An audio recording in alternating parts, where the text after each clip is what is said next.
لم يكن الذين كفروا من أهل الكتاب والمشركين منفكين حتى تأتيهم البينة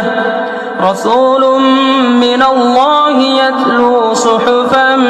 مطهرة فيها كتب قيمة وما تفرق الذين أوتوا الكتاب إلا من بعد ما جاءتهم البينة وما أمروا إلا ليعبدوا الله مخلصين له الدين حنفاء ويقيموا الصلاة ويؤتوا الزكاة وذلك دين القيمة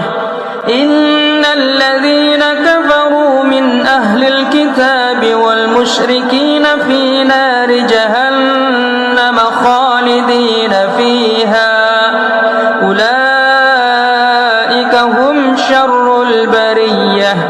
إن الذين آمنوا وعملوا الصالحات أولئك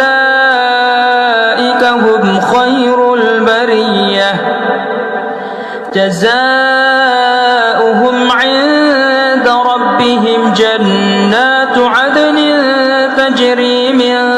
تحتها الأنهار خالدين فيها أبدا رضي الله عنهم ورضوا عنه ذلك لمن خشي